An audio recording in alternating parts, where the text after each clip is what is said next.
Welcome to our podcast, Raising Big. This podcast is an ongoing conversation between myself and my young adult son.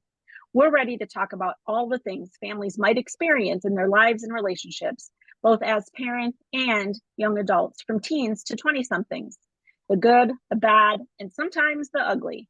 In this episode, we're discussing the loaded topic of technology and social media. There's much debate about how to parent in this new age and about the effects on us and our kids in this ever-changing landscape of social media. I'm Marcy, and I'm the mom. I'm Cade, and I'm her kid. Every family in today's society has their own way of dealing with technology and social media as it pertains to their family, their kids, the parents, all of that. And it can't be denied that it's a topic that affects all of us. We're not experts on this topic by any means, but we're simply just here to share our experiences and an approach that we've taken to handling this hot issue in our own family. Mom, how did you decide when you thought us kids were old enough for technology and social media, and how did you make those decisions?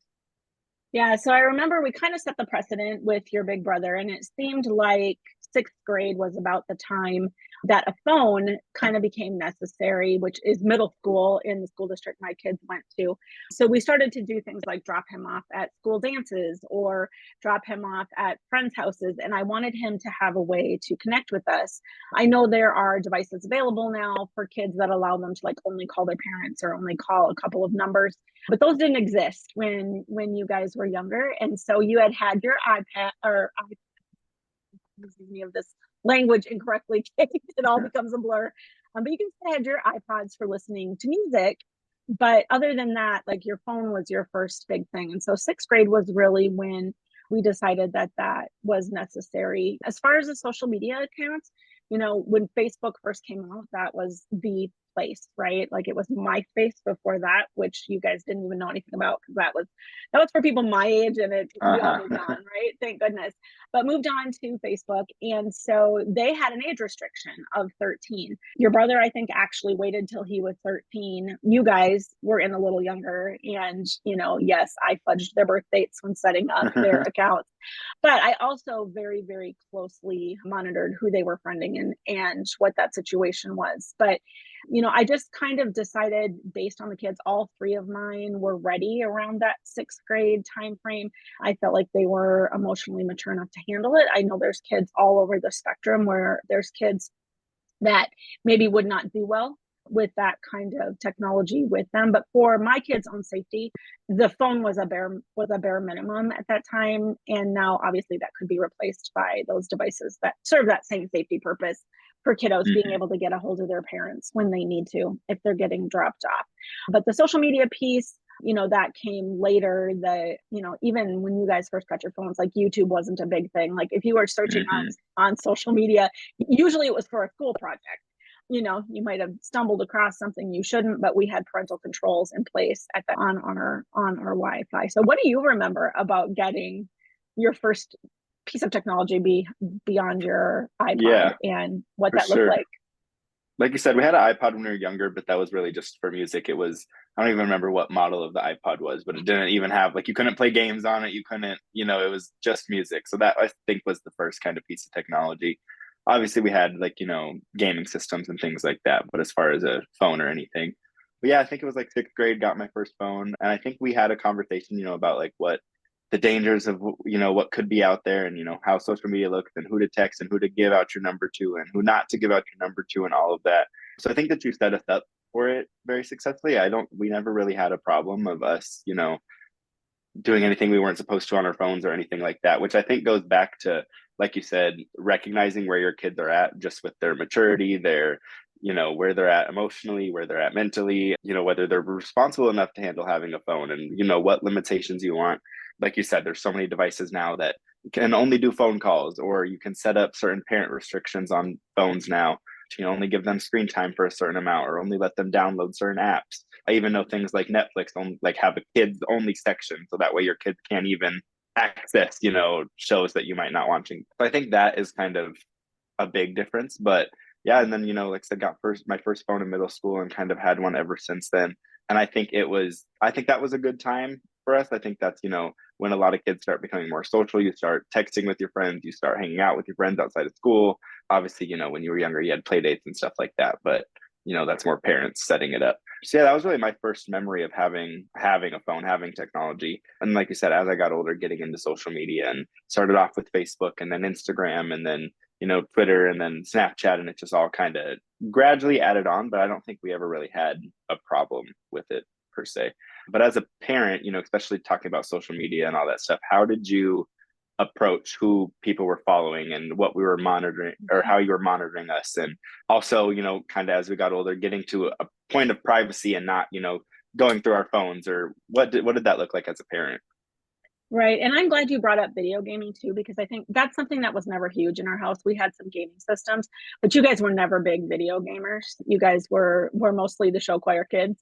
And so we're doing a lot of that. But you did play some video games, but there wasn't the capability of people to play with each other back when you guys were younger. And so I think a lot of what we're going to discuss today probably also goes for those video gaming systems and the accounts kids had set up on those. But we really are not experts on the video gaming topic, because that isn't something that was a big influence in our house. As far as following like who you guys were friends with and that kind of stuff, the rule in our house, because I was paying for your service, right? But you guys paid for your phones. And so I think the first devices you got, they were Androids. That was back before we were an iPhone family. We are very iPhone centric in our household, but they were Androids and they were not super expensive. And you guys paid a monthly fee to have the phone, right? We also had insurance on that phone, but because it was something that was being provided right by me, the service, like there were some restrictions on that, especially when you guys were little and you didn't know any different because you hadn't had them before. But for instance, as you opened up social media accounts, like you had to give me your password. And if I ever said, hey, I need your phone, like if I ever had a concern, it was brought to my attention by a sibling or by friend or by a parent that there was a concern happening going on out there, right? Like you guys knew you had to hand over your phone. And if I used that password to log in, it better get me in. And if it didn't, then there were going to be some ramifications, which we'll talk about a little bit later. But that was all for your safety. You had to allow me to be your friend on social media. And, like Facebook wasn't as far along back then as it is now. Like you couldn't put out a post to certain people. It went to everyone. And so there weren't as many ways as there are now for kids to get creative and block their parents from seeing things, or the other way, right? Parents blocking their kids from seeing things. But I really made sure that, even if it was a social media I was not interested in, like I never wanted to get on Twitter, but you guys each went through a phase where that was kind of a thing you were doing. And so I had a Twitter account. And the only reason why I had a Twitter account, I would jokingly to my friends, was to stalk you guys. So I could see what you were saying and doing on Twitter. And so, I think as a parent, it is something you're taking on, that monitoring of your child's safety, and it can be time consuming. And there were times where there were issues, where I had to weigh, is my child's privacy, right, more important than a potential safety threat, a potential safety issue. And without going into a bunch of detail, like we had one child with their phone who was in a situation, they were part of a team, and multiple members of that team were approached by someone who potentially could have been involved in some sex trafficking type behavior. And when that came to the attention of the parents in the group, like we all dug deep and we ended up taking a device to the police department. And my child was 11 at the time. And so, I think you have to take it seriously, and you have to be willing to take that on and explain to your child why their safety is more important than their privacy. Now, as they get older, right, and you're having ongoing conversations about that line between safety and privacy, and how do you keep yourself safe? Like, I don't know how many hundreds of times did I sit you guys down, right? And like if something happened to one of you or happened to one of our friends, or like you guys got the lecture, for lack of a better word, right? And you darn well better have been looking me in the eye and paying attention, right? Because you were going to get quizzed on it later. And if for whatever reason I saw you going down the same hole, I was like, hey, we've talked about this, and would reinforce that. So it was definitely something like you guys knew you didn't really have much of a choice when you were young, but to kind of surrender your phone when it was asked, and for me to make sure that I knew what was going on. As you guys got older, it was more of a you choosing to share with me, like now, I would say now, right? Choosing to share with me what you want to share with me. again, because we've had this open conversation from the beginning, I don't think there's much out there that you guys don't allow me to see, right? I've always Yeah. kind of said to the kids, if it's not something you would want your grandmother to see, don't put it on social media. And I think that really hit home, correct me if I'm wrong, but kind Hmm. of hit home with Yeah. you guys. And now that when you're trying to get jobs, like they're checking out your social media, they're going back, and you can't get rid of it once it's out there, right? Hmm. It's out there. So we've had those ongoing discussions, and I don't think you guys hide much from me. And still, if you are on my phone plan, right, the deal has always been you have to share your location with me. And Hmm. we've talked about that before, but that's something where, and I don't know if we'll always be on the same phone plan together. Eventually you guys might have partners and we can't add 1,800, different families to the plan. But point when you're not there, but there are still ways on some of the apps, Snapchat and that, to like share locations. I don't know that I'll ever have a time where I feel comfortable with you guys not knowing my location, Hmm. because it Yeah. goes both ways. So, but because they've been on my account, that's kind of always been my thing. And I was, you have to share it with me for good reason. So that's kind of Hmm. how I did the monitoring and privacy as you guys got older. And it was mostly so that we could have discussions about anything if it came up. Do you Yeah. remember any times where things got kind of dicey and you maybe brought your phone to me and said you were concerned? I don't Something? remember any times personally. I do, especially growing up like in middle school and high school, there were things in school where, maybe certain messages were going around or things were going around between people. And I think we, like you said, always had a very open line of communication when it came to that. So if something like that was happening, I remember us having conversations of, oh, this is going around at school, or, you know, this person is bullying people on this app, or blah, blah, blah, Mm-hmm. whatever it is. I always remember us having very open conversations. And like you said, you did always have like my password to my phone, password to apps, like things like that. And it never felt like it was coming from a controlling perspective, which I know I have some friends who feel that way about their parents. Like it was, oh, they were going through their phone every night, or they were, whatever. Mm-hmm. But I think with just the way you handled it, it never came from a controlling perspective. It was like, I'm concerned. I'm concerned about your safety, because not only at that time were we young, but that was really like people from my generation, my sibling generation. We were the first people to grow up with technology. We were young enough where we were still playing outside and stuff when we were kids, but as we got into middle school, high school, phones started, coming out more, and social media was growing and all that stuff. So as new as it was for us, it was also new for you. It looks different when people my Mm-hmm. age are parenting, because we've kind of been there. We've done that. We've seen it. We know how it works. We might know where to find, people hiding things or whatever, but it was just as new for you as it was for us. But it never, like I said, never felt like it was coming from a controlling perspective where like you were invading our privacy. It was just very much you're concerned, you're cautious of it. But I do know of people my age who grew up with parents that either one just didn't check their phone and just gave them a phone and said, here you go, have fun. And I know some of those people ended up maybe in not the best situations or got in trouble for, harassment or doing things they shouldn't be. But I also know kids who parents went through their phones every night and all of that. And for some people that worked, but for some people then that ended up your kid just learning out how to hide things without you finding them. So I think it definitely is just important to, like you said, come at it from a concerned perspective and about their safety, and knowing how to, kind of give them a little bit of leeway, but Mm-hmm. being close enough that you can reel them in if you need to.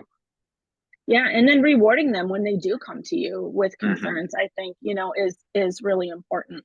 And we'll talk a little bit later kind of about the danger zone and when follow-up is needed and all of that. But it's a good segue to kind of limiting device and screen time.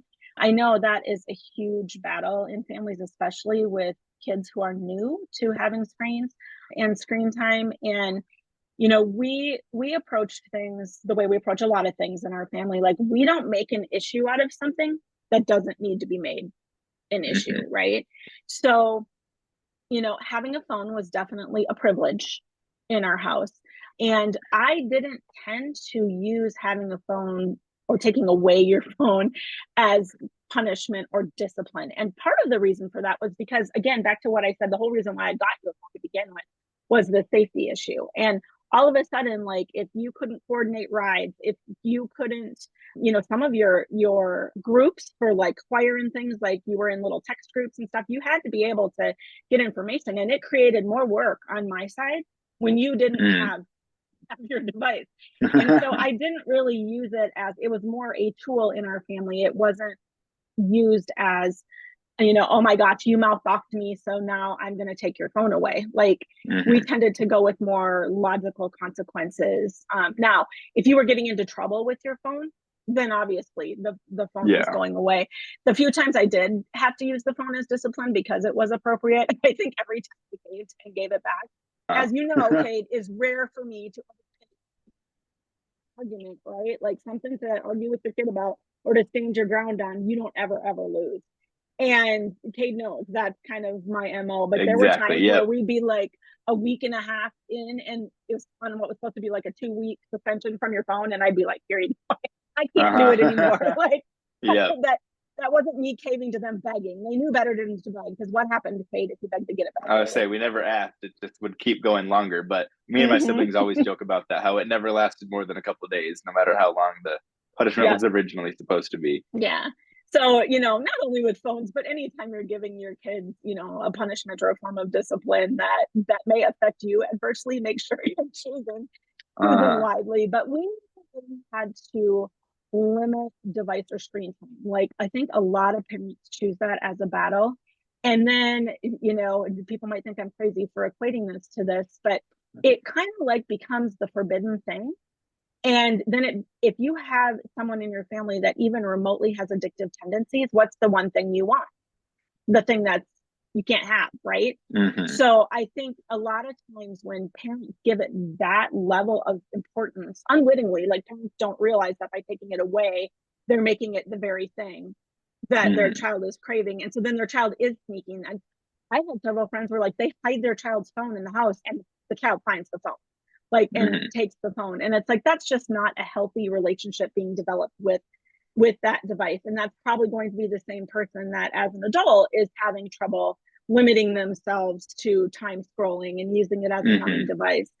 Or as an older teen, potentially getting in trouble or getting themselves in a tough spot because they haven't learned appropriately how to monitor themselves. So there were times where I was like, okay, guys, we got to put our phones down. Let's go do something. Right. But you guys were also active and involved in things you loved. And so when you were home, you knew homework was first, right? Like that wasn't negotiable ever in our family. And so you knew homework was first. And then if you had time, you could select and choose what you wanted to do. With technology, a lot of times you guys were choosing to shoot, videos of yourselves dancing to different songs and putting it up, and things like that. So it was you were still being active. You weren't just consuming, but you were actually more on the creator side. So do you remember anything about that privilege versus punishment or limiting device screen battle or things that have worked or not worked for your friends' families? I was just going to say something that I think you brought up that I think is a great take on it is, instead of saying, you can only have an hour of TV every night, or you can only be on your phone for an hour, or play games for an hour, or whatever it is, like you said, if you ever did feel like we were on our phones too much, it was always like, okay, like let's go to the park, or let's go for a walk, or okay, we're going to have family dinner with no phones. Or I think that it's important to give kind of like a substitute for the phone instead of just saying, okay, you're done being on your phone, go find something to do. So I think, like you said, having games for us to play or doing family activities or whatever, that kind of just naturally take you away from your phone. I think that's a little more beneficial. And like you said, I just think in general, when parents try to limit kids on too much, no matter what it is, whether it's screen time or soda or candy or whatever it is, like you said, it just makes the kid want it more. You will always want what you can't have. And then, you grow up in life and you were raised for 18 years in a house where you couldn't be on your phone, so then you're going to be on your phone all the time. Or you grew up in a house where you couldn't have candy, so now all you eat is candy. So I think that it ends up doing more harm than good. You think, oh, my kid's not having any screen time, they're doing so great, blah, blah, blah. But once they're on their own and you don't have the control over them to say, okay, it's time to put your phone down, we only have an hour of screen time, they're just going to go crazy. I think that kind of, like I said, covers a lot of aspects in life when you're raising kids. Obviously, yes, you have to set limits. You have to, you can't just let the kids decide for themselves. but I think the more you kind of hover over them and make every little decision for them, that then makes it harder once they're older. So I think that was a great point that you had brought up. Yeah, it takes away their agency, right? To a certain extent, Uh-huh. and they have to learn how to deal with that. There were some things that were non-negotiable in our house. Your phones were not at the table when we ate, Hmm. and at night your phones were plugged in the kitchen. Like it was bedtime. Hmm. We were done for the day, right? And those things were not negotiable, and those again were for your safety, right? And Hmm. for the health of our family and the communication of our family. I wanted you getting your sleep, so those things definitely were not negotiable, but we kept it to just a few Yeah. things that And I made that an issue. yeah, and I think as far as like the punishment and discipline thing, I can count maybe 2 or 3 times that I got my phone taken away, growing up through middle school and high school. And I think that's a reasonable amount. Kids are gonna make mistakes. Kids are gonna get into things maybe they shouldn't. That's just I think that's another important thing to accept is, Mm-hmm. it's not gonna go perfect. Just because one small thing happens doesn't mean that the world is over and they need to forever lose all social media or blah blah blah. But I think that it's important to, like you said, not necessarily use it as a punishment for everything, but if you are being on your phone too much or you did something on your phone or on a social media account, to limit access to that and take that back. But I know some kids who, maybe won't do the dishes and then get their phone taken away. And it's like, okay, well, that's just not in my eyes, the best way to handle that situation. Cause then like it overemphasizes the importance of the phone. Again, kind of subconsciously, it's the same thing as if you are trying to limit them too much on their phone. If everything they do takes away their phone, that makes a kid realize, oh, my parent thinks that this phone is the most important thing to me. So now it has to be the most important thing. And I need to, I know if I mess up, I'm just going to get my phone taken away. So the times I do have it, I'm going to be on my phone more. It's just kind of that reverse psychology. Mm-hmm. Um, and again just sets your kid up to prioritize it more than it needs to be. And if you're constantly talking about, oh, what are you doing on your phone, or what's going on with your phone, or how long have you been on your phone, it just overhypes the importance of the phone. Agreed. And I think one thing it's kind of funny and I've learned this over the years, like especially in my role as a manager and a bunch of different jobs, not even necessarily so much as a parent, but like just because when I grew up, certain things were important, like playing outside in the neighborhood with your friends. In a lot of communities right now, that's not a safe option for your kids. Hmm. When I grew up, you were supposed to spend so much time reading a hardcover book. Well, this generation of kids has never known life without a phone and never known life without electronics, never known life without Google, without social media. And so Hmm. in a lot of situations, just being disconnected from their friends, their family, without having their phone causes anxiety. Just the taking Hmm. away of the phone can actually cause anxiety in your child because that is their way of connecting. And I know a lot of times, older generations, it's hard for them to understand that just because the things that were important to your generation are different now for this generation Hmm. does not make them wrong. And it's important for kids in the younger generation to realize that the reason why people in older generations think that way is because number one, technology probably scares some people in that older generation. I can't tell you how many hundreds of times I've asked my kids for help, thousands probably, Uh, on technology stuff. But I think it's important to remember that just because technology is so important to this younger generation and their devices are another appendage to their body doesn't hmm. make that wrong as a parent. And so the sooner you can embrace that, I think the less it becomes a battle between you and your child. Make I sense? agree. And like, yep, and I agree. I think that it just becomes less of a battle. I mean, I know growing up, Snapchat, I would say in high school was like the biggest social media thing, Snapchat and Instagram.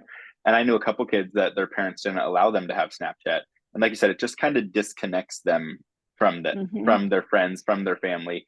Obviously, yes, like it is scary. I know, especially when Snapchat was first going around with the whole, messages deleted automatically and things like Mm-hmm. that. That was scary to a lot of parents. Didn't, there wasn't a way to go back and read what your kid was saying or see what pictures they were taking or anything like that. But it's kind of one of those, you just have to have those conversations with your kids, set the expectation, check in, follow up with them, see, what's going on Snapchat. Because I mean, even just now, Snapchat is how I talk to a lot of my friends. Snapchat is how I keep in contact with my cousins. I'll, send them a video of something I'm doing or a picture of what I'm doing. Or I even Snapchat you and, we'll send Mm-hmm. you something if I'm doing something and you're not around. So yeah, I think it just, like you said, it kind of disconnects them.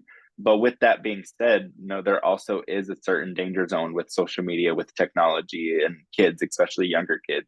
How do you approach that? How does that affect the family? How does that affect going forward? What Mhm. does follow up look like? What does that look like? Yeah, so, discussing that safety, sharing concerns, watching for issues, like that's all something that if you haven't started it when your kids are young teenagers, right? It's not too late to have that conversation and admit to your kids, hey, I wish I would have done that when you were younger. And I know we haven't really talked about it, but it is kind of an elephant in the room right now. And so you Mhm. can open, it's never too late to open that conversation up with your kids, discuss why they might find themselves in danger on the phone, right?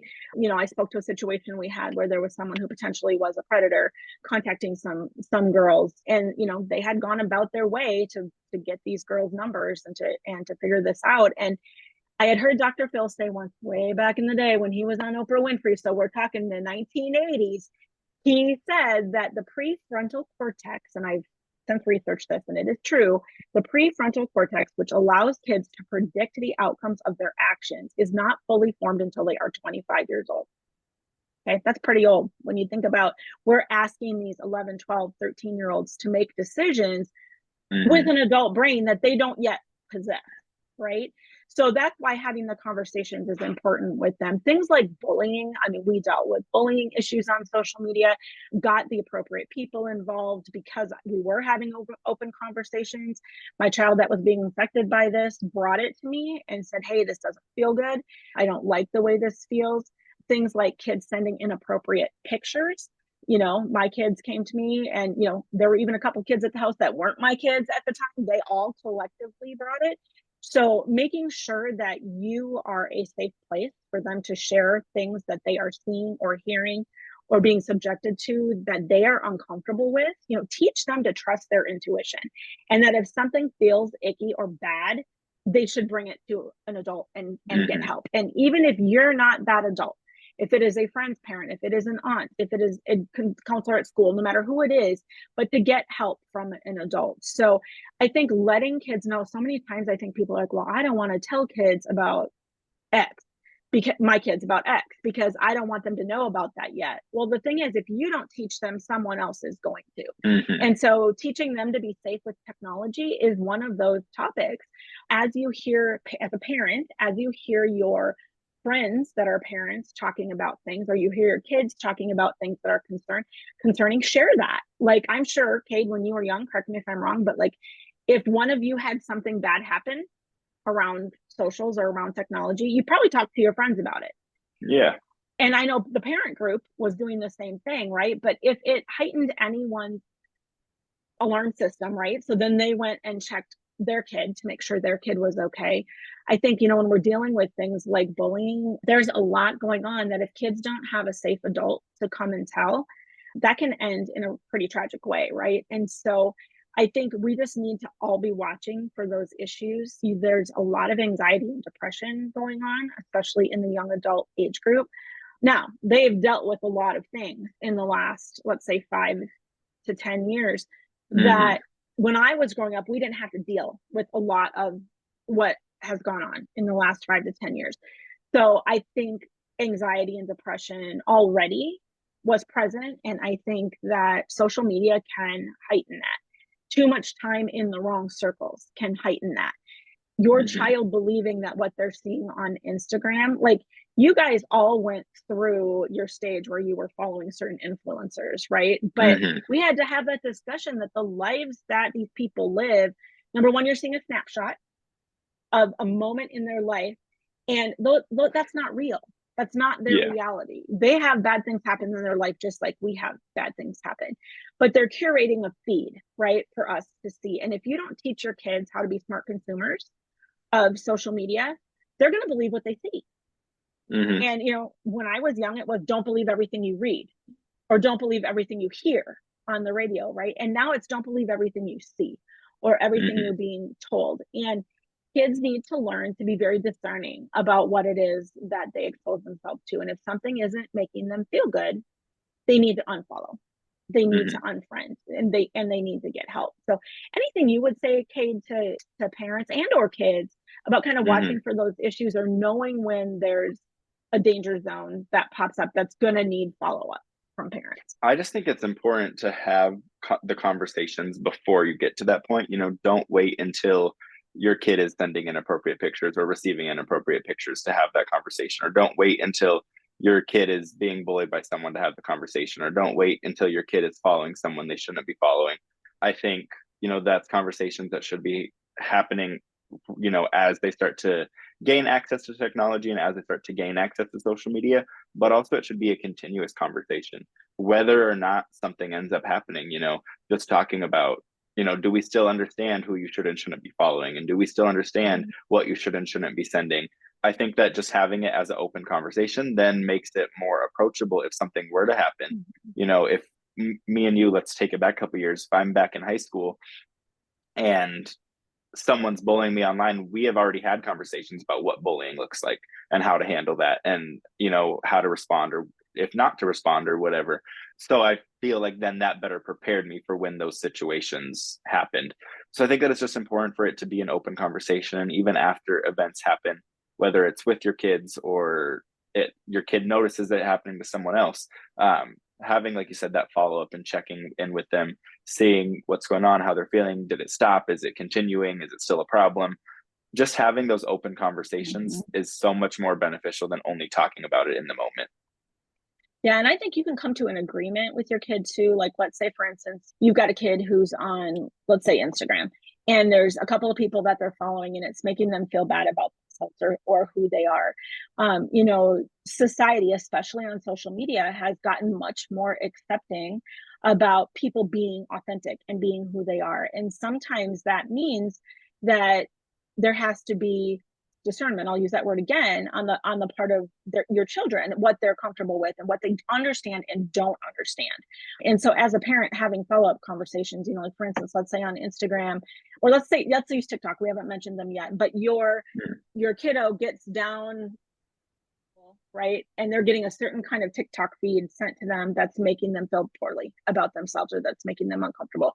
They don't necessarily understand the technology or understand how to get themselves out of that, but working with them to kind of reclaim the things that do make them feel good. And if they do need to take a break, working with them to explain why it's important to take a break if something's making you feel icky, and then to reassess. For instance, I personally take one day a week as a scroll free week. Every Thursday, I am not scrolling social media. Now, I run an online business, so I might be on there responding to someone or posting something, but I am not scrolling my feed. Mhm. And then one weekend a month, I take a scroll free weekend where from 5 o'clock on Friday night until Monday morning at 9, I am not scrolling my phone. And let me tell you, since I've done that, I've really started to understand the value of that time where you are unplugged. And that also goes for email. It goes for all of the ways that technology is throwing data and information at us at such a rapid clip that we can't have a coherent thought. So Mhm. knowing that they have the ability to remove themselves from all social media. Cade had an experience this last year where he went on a trip to Aruba, and for whatever reason, we couldn't get his phone to work correctly unless he Mhm. was back at the Airbnb, right? Well, where is someone not going to be spending most of their time when they're in Aruba and they're and they're 19 years old, right? You didn't spend much time at the Airbnb, right? But how did No. that feel to be just disconnected for that period of time and living in a real life situation that Mhm. you would have missed out on if your nose was in the phone the whole time? Yeah, that was honestly a very kind of eye-opening and just mindset shifting experience. Like I said, obviously I grew up in middle school and high school. Social media was always around. And I had, had times where I was like, okay, I'm on social media too much. I need to take a break for a day, or I just, don't like what I'm seeing on Instagram. I need to delete it for a week. I've had moments like that throughout my life. But it was all kind of by choice. And like I said, I didn't have phone service when I was in Aruba. The only thing I had was Wi-Fi at the Airbnb, which was first thing in the morning. And really all I did was text you and say, hey, I'm up and we're going to do this activity. Signs of I life. was I'm there. alive. Exactly. And then I would, text you when we got home at maybe sometimes it was 2 in the morning.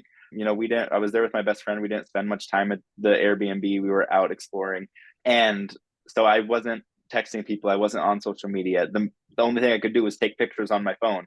So I think that it was a very, like I said, just mindset shifting experience to just really soak in what was going on around you. And I've since that trip then taken more time away from social media, being at home. Some days I just will say, okay, I'm only going to use my phone for music today and just not be on social media, not text anyone back, not respond to anyone.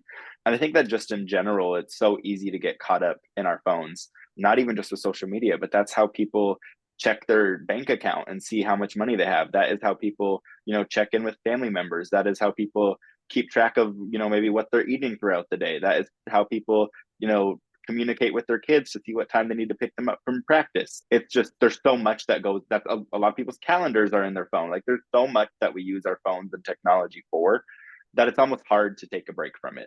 You're always on your phone for something. But I think that that just is very important. And like I said, being in Aruba and not having service really opened my mind to just being more in the moment and realizing that there's more to life than social media. Kind of like you talked about with influencers, they're curating a feed that is showing, if they're a travel influencer, they're showing the best of their travel. They might not be showing when they get stuck at the airport on a 12-hour layover. They're just, posting pictures of them at the beach. Or if you're following someone that's starting their own business, they're not talking about the months where they had to take money out of their savings to start the business. They're only going to show you, we broke record sales today, blah, blah, blah. Which that's fine. That's almost kind of the point of social media, is to be inspiring and look at people's vacations and say, wow, I want to do this, or look at people's work and say, wow, I want to start my own business. That's normal. That's kind of the way social media was created, but it's important to understand that that's not people's reality. And sometimes people just have had different lives up until then. Just to dive deeper into the topic of social media, I think that there is a lot of comparison going on in today's society. It's easy to say, okay, I'm 20 years old and these are what these other 20-year-olds are doing, or I'm 30 years old and these are what these other 30-year-olds are doing. Or, this person just announced they're retiring at 50 and I'm 50 and I still have to work for another 15, 20 years. So I think that it's important just to understand that everyone has had a different path. The 20-year-old who is on vacation in Tahiti might have had parents who are billionaires, and that's, not the situation for everyone. Or the person who retires, maybe their spouse died and got, some income from that, which is an unfortunate situation, but you're just not seeing all of that. So I think that it's really important in social media to not compare yourself too much, and really just to look at it from a lens of, this can inspire me and these are tools that can help me get to where I want to be and live the life I want to live. But it's really just about your mindset. If you go at it from a negative perspective of, oh, look at how great all these people are doing and I'm just sitting at home, that's not going to benefit you. But if you can use it as inspiration, that definitely makes a difference. Mm-hmm. Yeah, and that's a great bridge. We were going to talk about the benefits of technology and social media. And I think, if you do take the time to, just like a social media influencer is cultivating their feed, you can cultivate your own feed. So when I say that, I mean, like, I have Unfollow Fridays. So every Friday morning, I go on, really, Facebook and Instagram are the only two socials that I'm real active on. The others that I'm on, again, maybe stalking my kids, maybe seeing what some of my friends are doing, seeing what my, favorite TikTok chef is cooking today. Like, that's the only reason why I'm on there. But when I look at my Instagram and my Facebook, like, who do I need to unfriend this week? Who do I need to unfollow? And it's not something where I'm going to unfollow everyone who disagrees with my political policies, with my stance on religion, with my stance on LGBTQ issues. I don't want to give myself the idea that I only have things in common or only want to be inspired by people who look like me, who think like me, who pray like me, who act like me, who dress like me, who live where I do. That is making a very narrow viewpoint, right, of what this world looks like, and right and wrong. And when we're living in a world, and especially in a country where there is so much division, like, I want to know and try to understand what the other side is saying. And so I'm not going to make my field so narrow that I lose perspective. But if there is someone who disagrees with me on some of those policies, that is disrespectful about the way that they are presenting things, who is racist, homophobic in any way, like blatantly on social media, like, they're gone from my social media. I am not going to subject myself to that. I am not going to be one of their followers in their tech box. I'm not willing to do that. but I do want people who approach things from a positive viewpoint, you know, and that I can respect that they're willing to talk about why they feel the way they do, why they believe the way they Hmm. do, in a respectful way that honors everybody's right to do so, right? So teaching our kids that they can curate their own feed as well, and continuing that conversation. So, you know, all of the follow up we've talked about with the negative things, like just because something bad happens doesn't mean that you solve it and then you don't follow up with your kid again for 6 months. But Hmm. you could be having a conversation about, hey, we had a negative experience with Snapchat. You know, you're now back on Snapchat. Like, how's that going for you? What are the good parts of it? What are you liking? What are you, you know, there are times where I have taken, you know, Kate's talked about removing a certain app for a while. I've taken all apps off my phone. And then Hmm. only as I'm like, I really wonder what that person that I really admire on Instagram is doing, would I add it back on? And it was a good way to just get rid of all the crap on Hmm. my phone. And there was a lot of stuff I didn't re-engage with. And so giving yourself that power back, I think, is important. And so, you know, you talked about the inspirational side of technology and socials in general. And I agree with that. It gives you new ways of thinking, it gives you new perspectives. You have to be open to that. You have to walk into Hmm. the mindset of I'm here to learn, and I can't tell you how much stuff I've learned. For instance, starting, you know, my life coach business, I am not one of those business people Kate talked about that only talks about the good part. Like, I've very publicly posted the hard parts. Hmm. Same about our life. Like, I don't only post the good stuff. Like, when we go on a really great trip, or like I just went out to see my son in Washington, and the pictures and the posts were absolutely phenomenal from that time point. But a few weeks prior to that, I posted a picture of myself in a lot of pain sitting on the couch with my puppy with this frozen shoulder, and talked about how that made me feel. Where a lot of people would have thought, I don't want to be authentic and honest about that because I Hmm. want everybody to think I live this picture perfect life. And so, if more of us could approach it in that way, it would make the space that much more realistic on social media, and would Hmm. stop that comparison game, right, Cade, that you're talking about, because that can make people feel pretty crummy about themselves. But I have also followed social media influencers who have changed my life, literally Hmm. changed my business, changed the way I think, changed my personal growth trajectory. You know, there is some very, very valuable stuff out there. And I would say, other than the books by those same people that I discovered on social media, like, social media has been a huge part of my journey, Hmm. going from the overwhelmed, busy, chaotic mom in an unhappy marriage, right, to where I'm at now, which is the complete polar opposite of that Hmm. person. And social media was there with me along the entire way. So teaching Yeah, your kids to use it for good rather than for evil, obviously, and to call out, for lack of a better word, evil when we see it, right? It using being used in a bad way, in a negative way. for sure. I also think one of the things that's been really good about social media and technology for our family is the ability it allows us to not only keep in touch, but to appreciate each other's humor. We send Hmm. memes back and forth. Like, I sent one today to our group text. Only one Hmm. person has hearted it. We'll see what if anybody else responds to it for the rest of the day. I thought it was really funny, but it's allowed us to kind of see how each other are developing and appreciate each other's interests and Hmm. personalities. And I've got people I can ask for help when I get stuck. So when I was trying to figure Yeah. out how to get this podcast out there, like, I hit a wall a couple of times and hollered across HQ to the other bedroom across the hall, "Hey, Kate, I need some help. We still want to make this prettier and fancier and have a nice intro and outro Hmm. and music." And that's all stuff I've got to figure out. And I will probably be relying on some of my younger kids, some of my younger friends to help me with those things. Hmm. And maybe even some influencers or people that I've met through Yeah. virtual online relationships. I have some Hmm. fabulous Zoom only relationships, which, Cade, you've experienced the same thing working from home, right? Hmm. And then when you get to meet those people in real life, it's like a whole nother level of Yeah. cool, right? So I think really not letting technology and social media take 100% of the bad rap that we all Hmm. hear out there, right? Because it is good in a lot of ways.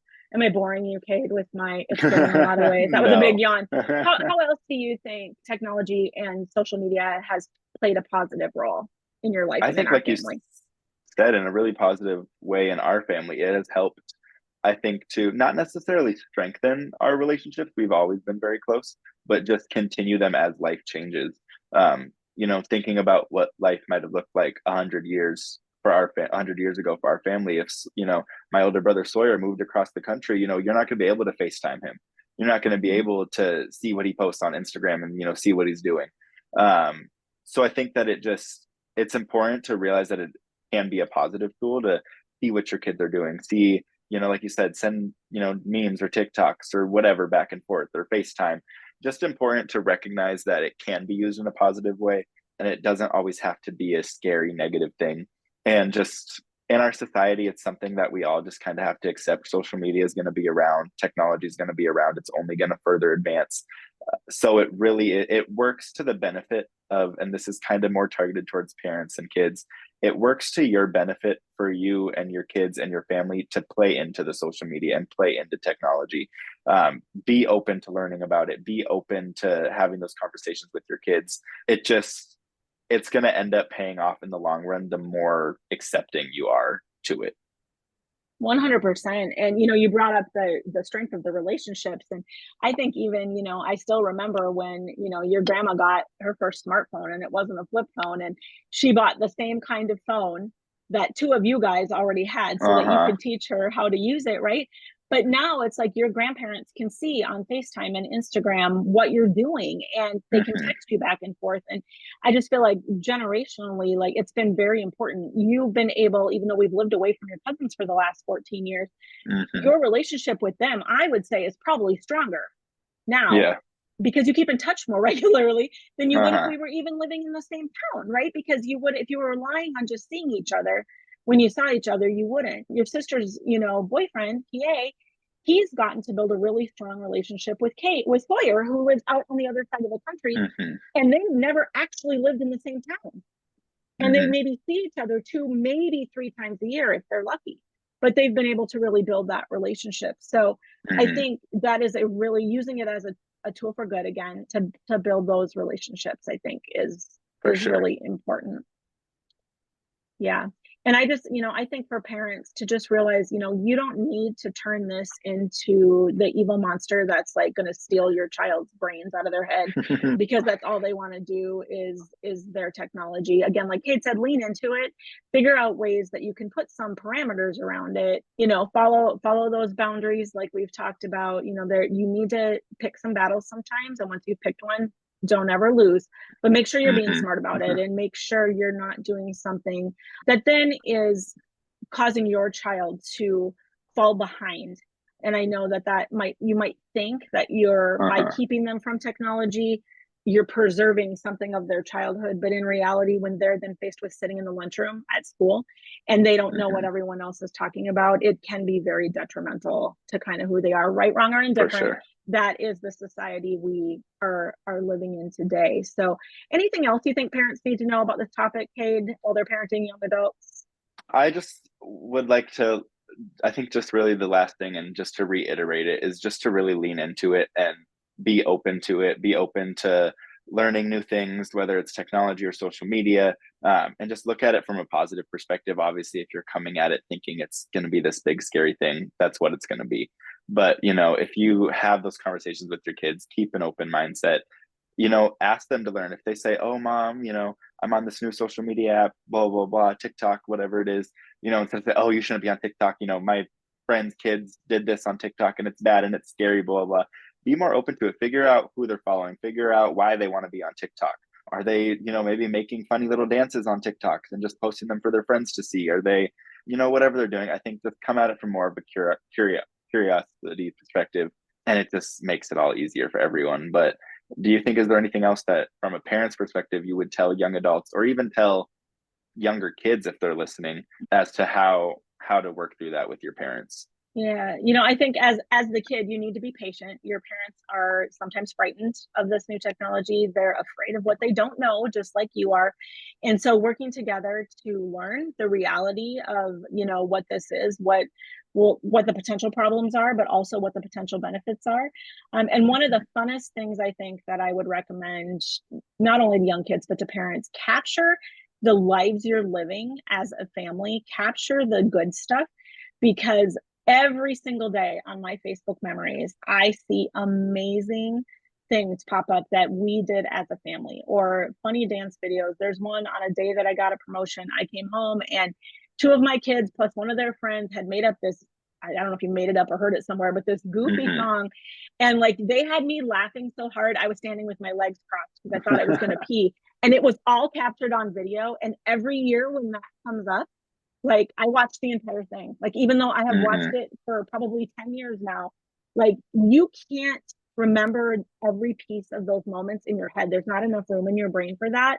But when you are reminded year after year, you know, capture your time with your friends, capture your time with your kids, capture your time with your parents and grandparents and cousins on video, on in pictures, and post it to social media. Because I guarantee you, you're not going to sit there for hours scrolling back through stuff. But Facebook, for instance, like, and I know Instagram does the same thing and can pop up memories. Like, it is so awesome to have those things brought forward and to not have to rely on your brain as it gets older to remember. So kids can play a part in that, you know, of letting their parents see their creativity and to see who they authentically are. I think that's a really important piece of that. So, and like you said, I think, you know, capturing pictures, videos, you know, back in the day, you know, you would take pictures on your digital camera and then get them all printed out at CVS or Walgreens or whatever, you know, make a scrapbook or something. That's just not the case of today. Like you said, so many social media, Facebook, Instagram, Snapchat, they all have like the year ago, you know, what was going on a year ago, what was going on 5 years ago. And like I said, those memories come up and things that you might forget about or might not think about, or even just the photos in your phone, you know, being able to scroll back and think, okay, what was I doing, you know, a year ago or 2 years ago? Just again, it's that whole thing of using technology to your benefit and not trying to be scared of it. But like I said, I think it should be a topic of this, a constant topic of discussion in your family. In this situation, I don't feel like ignorance is bliss. I don't think it's a good idea to, you know, pretend like it's not happening, to, you know, not put your kids on social media, not necessarily put your kids, not allow them to be on social media if they don't want to. I just think it's more important to just dive headfirst into it and have those open lines of communication, set those rules from the jump, you know, as they're starting to get phones, as they're starting to get on social media, set those rules and stick to them. You know, if you are a parent that decides you don't want your kid on social media, stick to that and wait until you think they're ready. Or, you know, just make those rules, make those decisions and stick to them. And just know that constant follow through is very crucial, just to keep yourself updated, figure out where your kids at, what they're doing. And also for kids to figure out, you know, maybe your parents have had a change of heart and they are okay with you being on social media, or they are okay with, you know, you following this person or whatever it is. Just having those constant lines of communication follow through are definitely beneficial. And I think it's really important to respect boundaries, privacy, and just supporting each other through it. I know as a parent, mom, you might be able to speak on that a little bit more, but giving your kid privacy when you feel like they need it, but also, you know, still being concerned about their safety. Yeah, for sure. And then I would encourage parents, just kind of as a last thought, you know, use those parental blocks as you can on your social media, through your Wi-Fi, anything you're uncomfortable with your kid having access to. But again, be reasonable, you know, don't have a 13 and under restriction on your 17-year-old. That's just going to cause contention between the two of you. I don't remember what the show was, Cade, but there was something because of the way your profile was set, you couldn't watch. And I didn't even realize it, right? And I'm like, okay, he could watch it with his brother and sister at any time, but for whatever reason, it was blocked on you. And so revisiting that on the regular, you know, as a parent, also like do your homework, find out what the apps are that kids are on. There are apps out there that there are parents that know nothing about them. And I know, you know, like when Finsta profiles were a thing, right? Like kids would have a second profile on Instagram and they were putting everything they didn't want their parents to see on their Finsta profile. And there was some concerning stuff on Finsta. When I found out about that and actually got to see a couple, very concerned that that was going on. And so I, of course, immediately went to work and told my friends who had young children, you know, you need to check their phones. Like you need to see, because that's a dangerous place to be when there's stuff that there are no adults monitoring what is happening, or the adults that are there posing with children. That can be dangerous. And so it's not that you have to cut your kids off completely. You just need to be vigilant and you need to learn yourself. What are the popular apps among kids right now? Because as soon as the parents get there, the kids move on to something else. That's just the way it is. Kids used to be on Facebook, then they moved to Insta, right?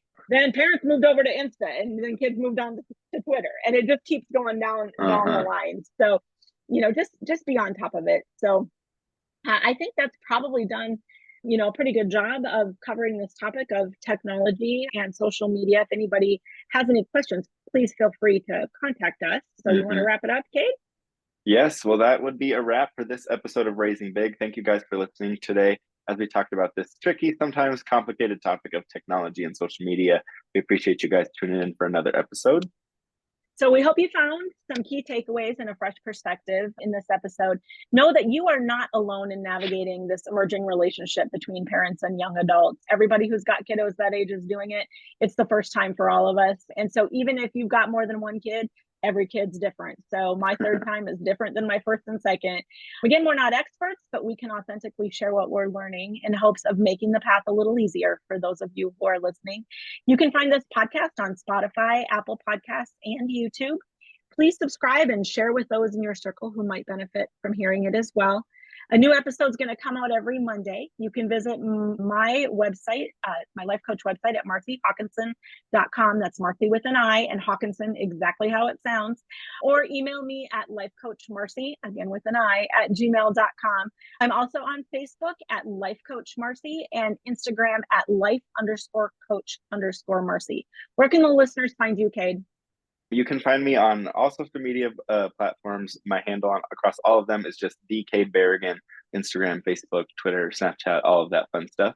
We always appreciate any feedback or topic ideas that you guys might want to share. A great place to share those is either through DMs to either myself or my mom, or as well as through her email or on her website. But with that being said, we will see you on this next episode of Raising Bigs. Thanks, Cade. Love you. Love you too, Mom. Bye.